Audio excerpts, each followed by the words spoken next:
Yo, it's Austin, and today I want to talk about something a little different. Recently I got a chance to play Let It Die, so let's talk about it. First off, quick disclaimer, this is not a sponsored video. However, I was flown out to Los Angeles to the Gung Ho offices to try out the game. I mean, they also gave me like a foot massage and a harem of Naruto cosplayers, but that's not important. Thankfully, I played an earlier build at PAX West, so we can talk comparisons. So, what is Let It Die? The easiest way to say this is that it's a goofy, free-to-play Dark Souls-like PS4 exclusive with a good pinch of that Suda51 spice. Yeah, this is Grasshopper after all. The same people behind No More Heroes, Lollipop Chainsaw, and Shadows of the Damned, which I really like, by the way. Now, I probably said a few words there that might have turned a few of you off, such as Lollipop Chainsaw and free-to-play, but hear me out, because I think just like me, you'll be surprised as to what's to come. The game starts, and we're thrown directly into the shit. It's 2026 and shit's all fucked. There's a giant tower named the Tower of Barbs that you gotta climb in order to maybe possibly save humanity. Then boom, you got cute anime girls on scooters, man. Oh, and a strange skeleton man called Uncle Death who likes to call you senpai. He's your guide to the world here, essentially your tutorial bot. Then you run through a bit, feed some girl mushrooms, rip a dude in half before meeting the inevitable fate of death. I mean, it wouldn't be a Souls-like game if they didn't find ways to kill you right off the bat. Welcome to Let It Die. But surprise, motherfucker! It's a game within a game. You're actually at the most cozy-looking arcade playing a game called Death Drive 128. This was not evident when I played the game at PAX, and was a genuine surprise to me when I got to mess around on it. This transition feels right on point with a normal Grasshopper game. So let's talk about what makes Let It Die stand out. I'd say one of the core differences here comes in terms of movement. You play Dark Souls and you aren't able to jump at any point. In Let It Die, however, you can jump around and climb on all sorts of shit. The overall speed of movement feels lightning fast by direct comparison. Let It Die is also considered a roguelike, much closer to traditional dungeon crawling. For example, when you die, you lose everything in your inventory.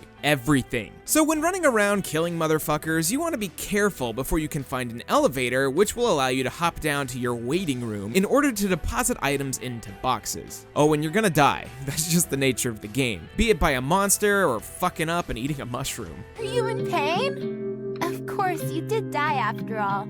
I think dying is pretty awesome though. Same. But there's this thing called Direct Hell Insurance. This can be used to resurrect on the spot without losing any items by using the premium currency, but we'll come back to that. God, she's so cute. Items are actually an interesting concept in and of themselves because every piece of equipment you find has durability. As in, it's gonna break, and you'll be left climbing the tower half naked and depressed by your failures. I wouldn't worry about it too much though, because there's shit to find everywhere. You can even find blueprints to bring back to the blacksmith downstairs in order to craft items from scratch using materials you find lying around. These typically have higher endurance and will generally last you a bit longer than stuff you'd grab off of demons. There's also that strange mushroom girl you saved in the tutorial who can help you make decals in order to get buffs by means of decals that you put on yourself, which is kind of like permanent equipment. There are multiple spots on your fighter's body, along with several sexy poses used to show off them tattoos. God, fuck, there's still so much here. So the biggest difference between this and your normal Souls-like game is the concept of the fighter. You don't have one character. In fact, you have a ton of characters, all of which are disposable. If you were to take your first fighter up the tower, you'd eventually be unable to progress. Even if you level up with this fucking weird Matrix shit, you'd cap out relatively quickly. But when you progress higher, you unlock new attributes, fighter types, and higher level caps for new characters. All of which are presumably dead because,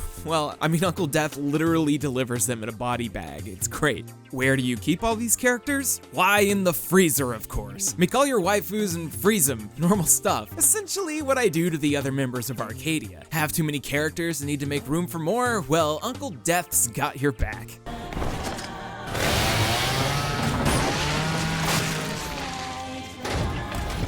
Well, it's definitely a Suda51 game. Oh, one last thing. There is a multiplayer aspect to Let It Die. Rather than playing side by side, however, it's more of a base defense type of game. You can hop on the train via the Tokyo Death Metro to invade other players' waiting rooms. Here you'll fight some of their characters in an attempt to steal one for yourself. If you succeed, you quite literally drag them back to your base. Humorous cutscenes abound. Turns out you lock them in your fucking prison bathroom under heavy surveillance.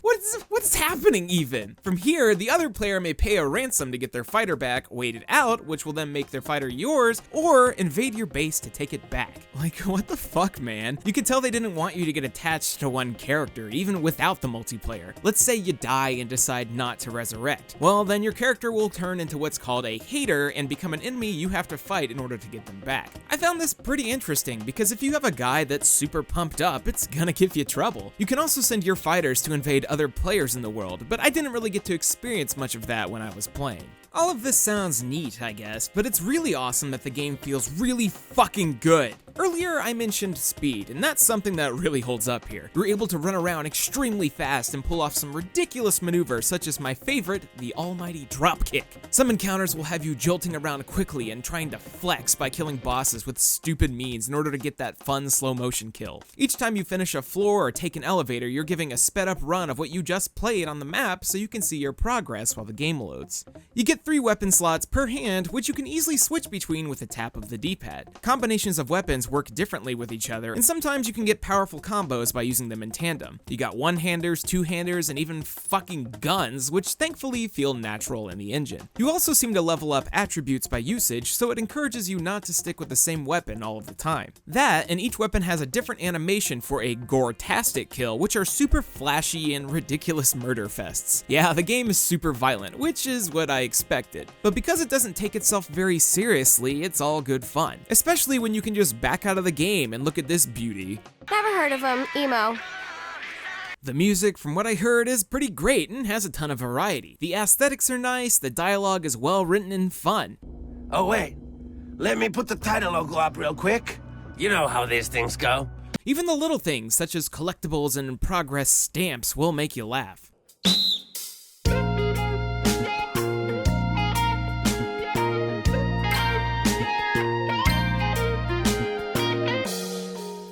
The setup for a great game is 100% here, even more so if you're enamored with the Grasshopper style or just a fan of Dark Souls. I do have a few minor issues though, but most of them seem to stem from the game being free to play. And this isn't necessarily an aversion to free to play in general, but just some of the challenges that come with that. From the 3 hours I played, I saw a ton of repeating rooms. If this game truly has 128 floors to explore, I sure hope they change up the environment type, because it feels extremely drab and samey after a while. Like, how many times can you walk over the same hill before you don't want to go any further? But since the game wants you to replay areas by making new fighters and leveling them up, I can imagine it might feel tired at a certain point. Now, they did a good job by making the 2 bosses I encountered vastly different from each other and slowly introducing new enemy and equipment types, but I want to see more of the bright and vivid stuff. Areas like the arcade and the train station are super colorful and they look awesome. Hopefully the game isn't all sewers, but I can't imagine that it would be. There's also the elephant in the room, the free-to-play premium currency. I don't yet know the currency purchase price in real money, but I can say all that it is used for. Anytime you die, you're given the option to spend 1 death token to resurrect on the spot. That means if you die in a boss battle, you can continue from right there without having to re-challenge the boss. You won't lose any equipment and you'll get to keep moving. This costs only 1 death token every time. You also will spend them in order to increase your storage slots in the bank, as well as quick finish items you're building from the blacksmith. Anytime you set something to build, it takes real-world minutes to create, and I assume that some of the in-game, more powerful pieces of equipment could take hours. The premium currency allows you to have them instantly rather than waiting. So essentially, monetization here has taken the route of speeding things up. The developers stated that they have no intention of giving the game a pay-to-win wall, and that every piece of content in the game can be accessed by normal means. I even asked if they plan to add additional content such as costumes, and they told me no, as the amount of equipment and the way durability works wouldn't make sense with that. Now, only time will tell, but their methods of monetization seem fair, especially considering the sheer amount of content and love poured into a free-to-play game of this size. It legit feels like a full Grasshopper game that didn't have to make too many compromises, and ultimately that's something I can respect. The amount of progress made between this build and the PAX West build was pretty hefty. Movement felt tighter, the camera zoomed out slightly, frame rate now running at a constant 60. I'd been following Let It Die for a while, and I was pleasantly surprised to see how far they've come with it. But But I mean, to be real, any game that allows me to drop kick like 3 people at the same time is a win for me. I'm definitely gonna download this weird and quirky Dark Souls-esque game when it comes out, and I think you should give it a shot as well. Cause I mean, hey, it's free,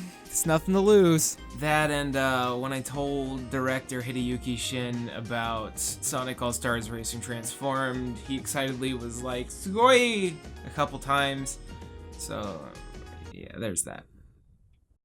Hey guys, thanks for watching. We got a new big video coming out soon, but I hope you guys enjoyed this, a little something different. Let me know if you guys like this type of content. I sure as hell loved doing it, and I'll catch you guys next time.